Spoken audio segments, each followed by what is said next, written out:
So these 5 leaders represent some of my favorite thought leaders in health tech. One of the themes we heard from founders this year is that beyond funding, they also need resources, mentoring, leadership skills to continue to grow women's health. Today's presentation will address ways you can support others and also get support. Any of these 5 could be a keynote speaker, and I can't believe we got them to agree to be on this panel together. So Anna, we welcome you to the stage to introduce the conversation.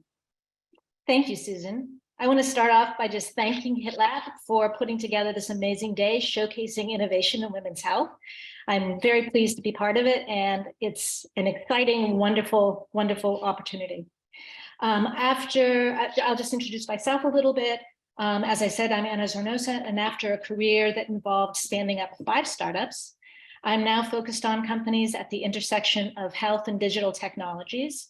I serve them as an advisor, sometimes as an investor, as a mentor, and also as an entrepreneur in residence with the National Institutes of Health. Myself and the really distinguished panel that we have here are here today because we truly believe that a great mentor can help an entrepreneur achieve their visions. We also believe that mentorship can even the playing field for innovators focused on an overlooked space like women's health, and for innovators who are coming from diverse and often overlooked backgrounds.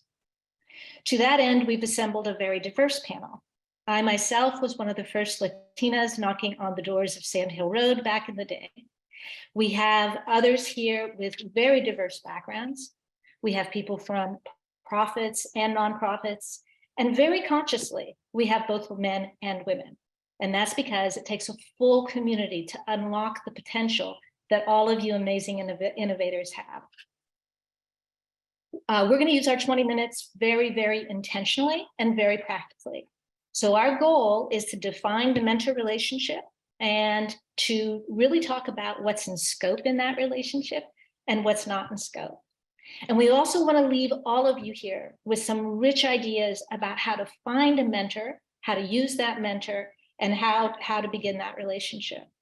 Now, in 20 minutes, as we've already heard, you're going to hear this many, many times this morning because Susan and the team have put together such great content. We're not going to get to everything, but we are going to have breakout rooms at the end of the session, and that will be a place to really carry, I think, parts of this conversation forward. So with that said, let me introduce the amazing other people on this panel. I'll start with Janna Guinen, who's the Executive Director of the Health Foundation. And very importantly for this discussion, program lead for their CSweetener offering. Sharon Knight is a venture partner with Jazz Venture Partners. Brian Callis is the Managing Director of Accenture Health. And Erika Seth Davies is CEO of Rhia Ventures. So I'm going to start by asking each of my panelists, and Janna, maybe I'll start with you, to just give a little bit more about their background, describe their current work, their experience, and how they came to focus on women's health. Yes, hi, great to meet everybody today. Yes, so I'm the Executive Director of the Health Foundation, and we're a private nonprofit that's affiliated with the company Health. Yeah, I'll spell it out, HLTH. It's not, when you say it, it's like, what's that and who's that? But we run the Health and Vive events. And I actually do have a background. I spent some time in the pharma industry, working in women's health and infertility and other aspects of women's health, and took a long journey through communications, all aspects of communications and executive visibility and advising and that sort of thing, and found myself here at the Health Foundation. And the work of the foundation is to focus on equity, inclusion, and opportunity in healthcare. We really look at across the board, underserved, marginalized populations of people. So where it relates to all of you in the audience is founders are one of those groups, as well as healthcare professionals, which you all are, and patients. And so my work intersects around women's health, women's careers in different ways. One of them Anna already mentioned is we run a program called CSweetener, a mentorship program for women and non-binary healthcare professionals, with a goal to bring more women and non-binary intersectional leaders, especially to the top of healthcare. And then we also host content around women's health, workforce leadership issues. And so I'll stop there, and some affinity networking as well to just provide opportunities to folks in the field. Nice to be here today. Thank you so much. Sharon, why don't we turn to you? Hey, good morning, everyone. I am a former healthcare startup president and COO. I've worked for some companies you might have heard of, including One Medical Group. I now work as a consultant, board member, and advisor to founders and to founding teams. I'm also an active angel investor and most recently joined Jazz Venture Partners as a venture partner. In all the roles that I hold, I do a lot of mentoring, both formally and informally, including as a participant on the CSweetener platform, which I joined at its inception. And I really enjoy the experience, the opportunity to share my experience and to give back to the next generation of women who are driving health innovation. It's super important. I'm a breast cancer survivor, and as you can probably tell, a woman of a certain age, really thrilled that the menopause space is super popular right now. And in my work, I spend a lot of time in general on health innovation, focused on models that are disrupting care delivery, patient experience, patient engagement, user experience, new ways to connect people to solutions, particularly specific point of care solutions, and women's health is near and dear to my heart, obviously. Excellent. Brian, why don't you go next? Hey everyone, my name is Brian Callis. My pronouns are he, him, and I lead Accenture's health strategy practice. My area of focus and passion ultimately is growth and innovation to improve healthcare for people and all people in the nature of this conversation. One aspect of that, over the past few years at Accenture, we built a community of health tech leaders from health industry incumbents, investors, and startups to bring them together to connect, collaborate, learn, and scale solutions to improve healthcare for people. And that is part of the draw of what brought in the focus on women's health. We've really looked at historically underserved populations and how can we find those types of solutions and bring them together with incumbents and investors to drive that change.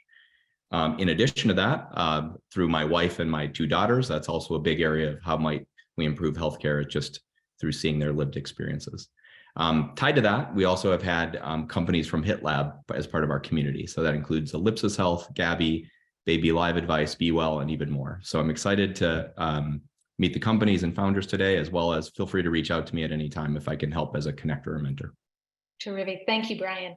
And Erika, welcome. Yep. Thank you so much. I'm Erika Seth Davies, she, her pronouns, CEO of Rhia Ventures, also the founder of the Racial Equity Asset Lab. And I came to this work and women's health in particular, actually from a very different route. My background has been focused on the intersections of racial equity and impact investing. And when I came to Rhia Ventures, a part of what attracted me to the work and at Rhia, what we focus on is leveraging capital to advance reproductive and maternal health equity, was the prevalence of so many data points in my own experience as a Black woman and mother, and going through the health system and recognizing, oh, so much of that is actually because of systemic issues. And so having the opportunity to work on that, whether it's bringing innovation to market or again, leveraging investment to support entrepreneurs, founders, and developing solutions that will meet the needs of all women and birthing people, was just too attractive an opportunity to pass up.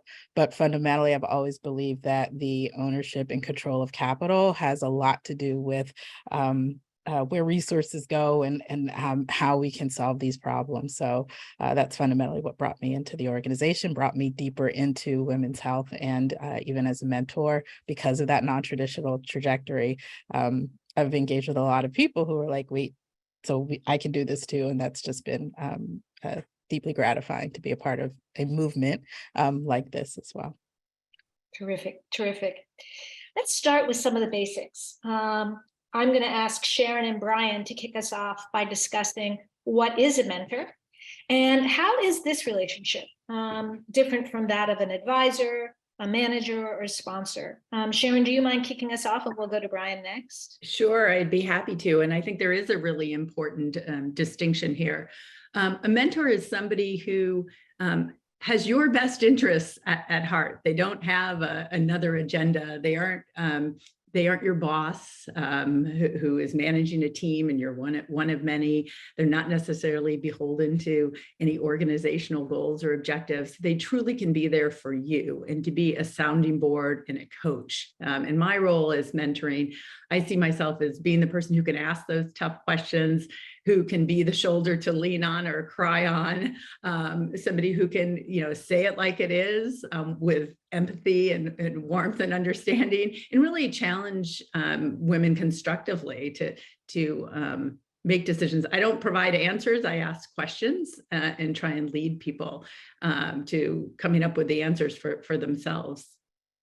Excellent, excellent. Brian, do you mind taking a crack at that?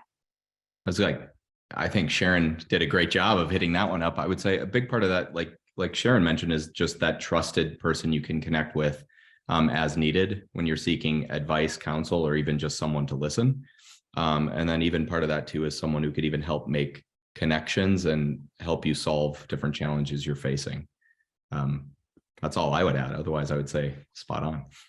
Yeah, I would say there's a healthy problem-solving element to it that is somewhat personal, but also the business, right? You can't, if you're working with founders, they're intertwined. And so we touch on all sorts of issues.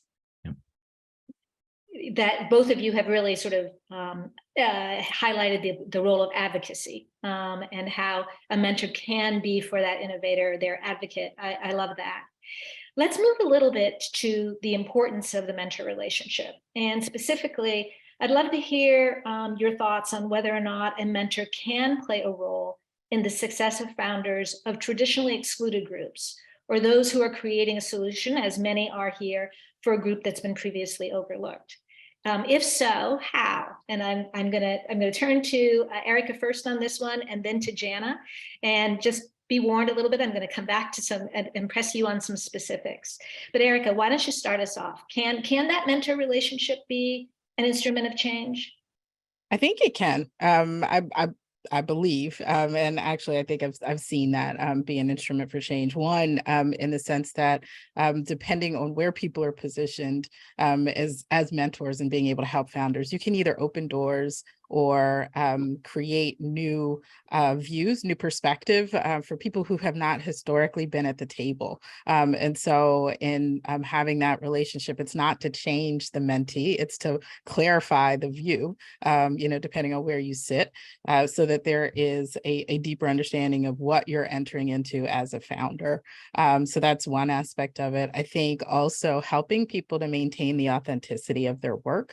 So often, underrepresented founders are developing solutions. And we always say this, certainly in equity and justice work, like the people who are closest to the problem have the solution. We just have to listen and be willing to that's the bet that we need to make. And so how do you help people maintain the authenticity, maintain the focus on what drove the creation of this solution, while entering a space that historically may not have been friendly to or understanding of the problem or the solution set that's being presented. So sometimes it can be this translation or a supportive partnership in that regard as well. And I think that can be a phenomenally powerful opportunity for change. Excellent, excellent. Janna, how would you answer that one? I mean, it's hard to talk what Erika already said, but I suppose I can add to that. I do think that there's an element in the mentoring relationship, especially for somebody who is in a challenged group, right? So a group that has been marginalized, that has not been as visible in the innovation space, that a mentor can help with validation of your experience. And that's one thing. I mean, if you have a mentor who affiliates with an identity that you share, I think that there's a validation that can happen of your experience in more honest ways.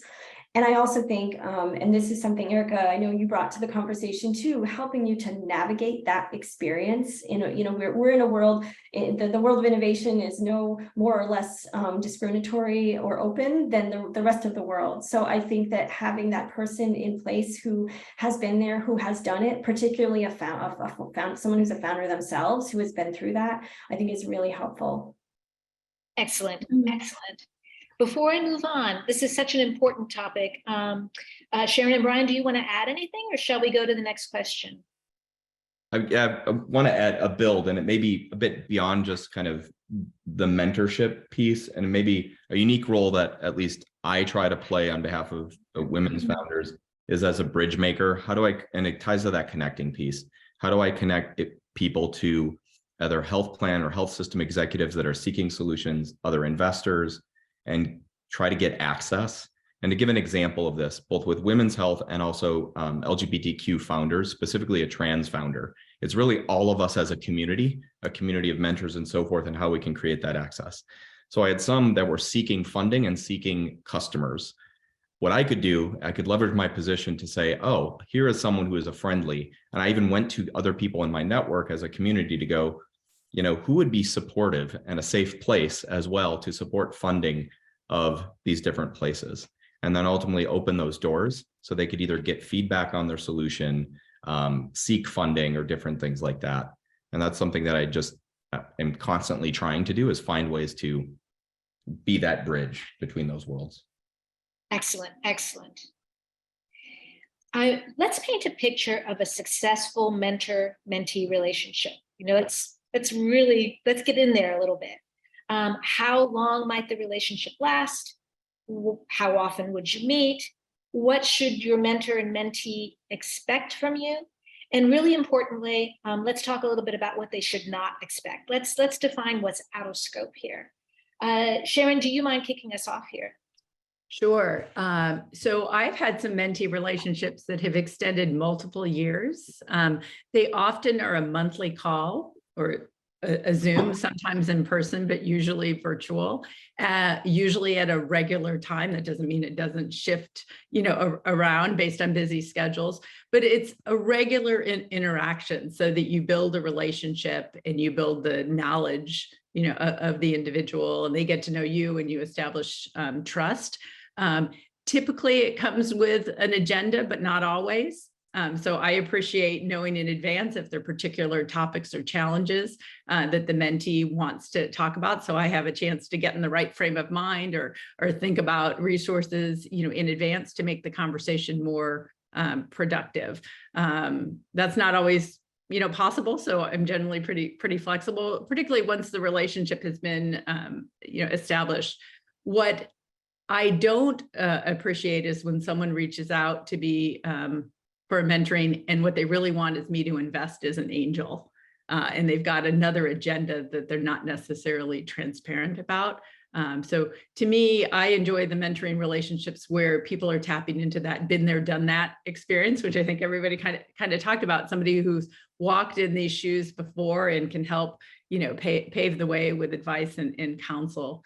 So I'll let the others add on to that. I'm sure they have much to say. Janna, do you want to build here? Yeah, happy to. I'll just say bluntly something that we talked about in our prep call, which is if you want to blow a mentor relationship, pitch.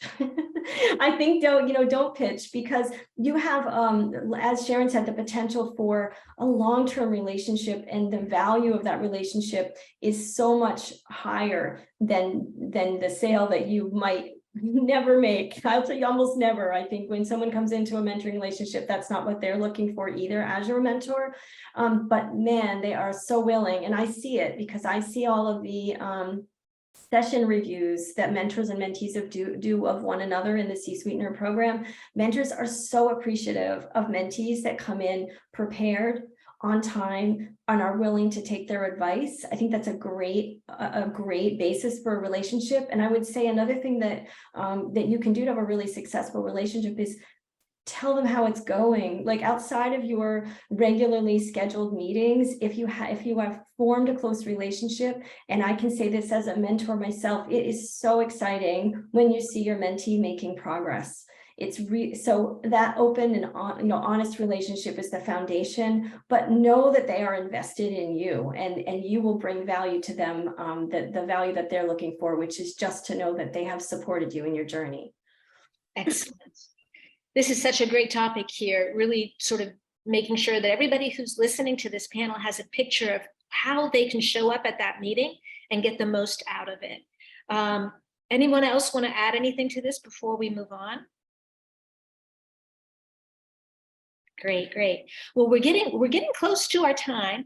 I wanted to make sure we had a chance to specifically ask the question of how those on our panel as mentors maybe change or alter their approach if they're working with a founder who comes from a traditionally excluded group.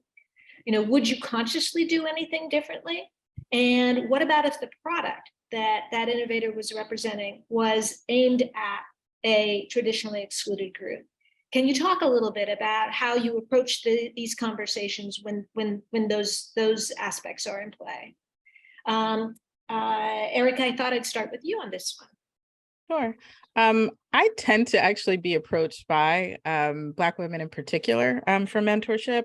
And so just usually have more of a and I would do this in any circumstance, but have an open conversation. And the questions tend to be about how I navigated the space, predominantly white spaces. They tend to be about how I maintained my authenticity when talking about really hard topics like racial equity or racial justice in spaces where that's just traditionally not discussed. So usually it's about, or at least the relationships that I've had and the conversations that I've had have been about the challenges of actually navigating as a Black woman. And so it's usually just a more reflective interaction than anything. And when approached or engaged on like how to support or target or engage marginalized communities, I always encourage people, like, you've got to go to those communities. You've got to actually listen. You've got to engage. You have to, have a deep appreciation. This isn't a savior approach. Really, it is how do you work in partnership with and share power with, not necessarily do something for other communities. So those are some of the tips or the engagements that I tend to be in. Terrific, thank you. We're at our last 90 seconds, and I promised that the people who listen to this panel would walk away with a picture of how to find a mentor. I'm going to do a quick rapid fire roundtable and ask each of you to just say the first three things that you would say to someone who said, how do I find a mentor who can help me now?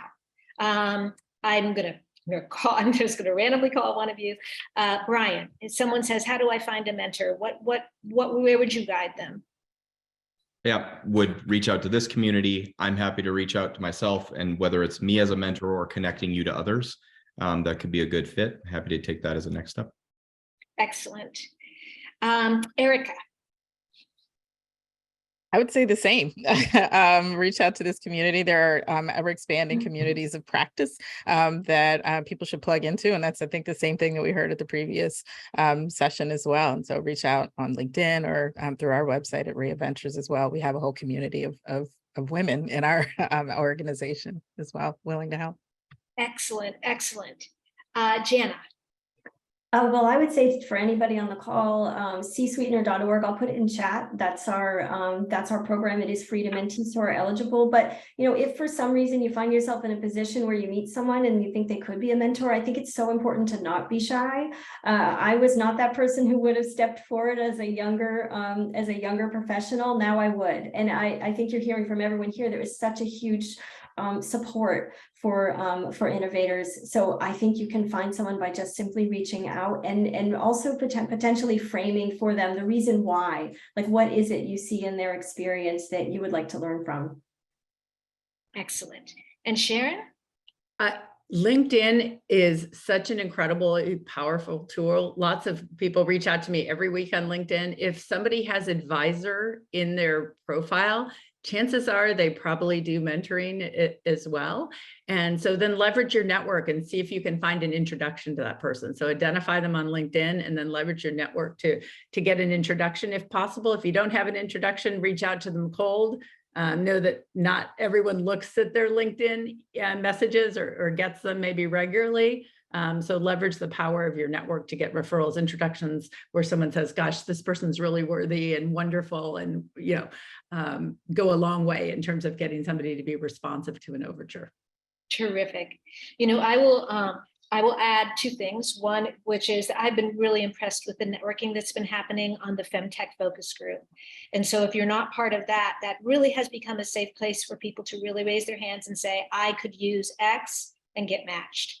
And I'd also flag the breakout sessions that we're going to have at the end of the day here. I think that from what I have seen with this group, you can get really, really great ideas real time. I'll close by saying thank you to these amazing panelists.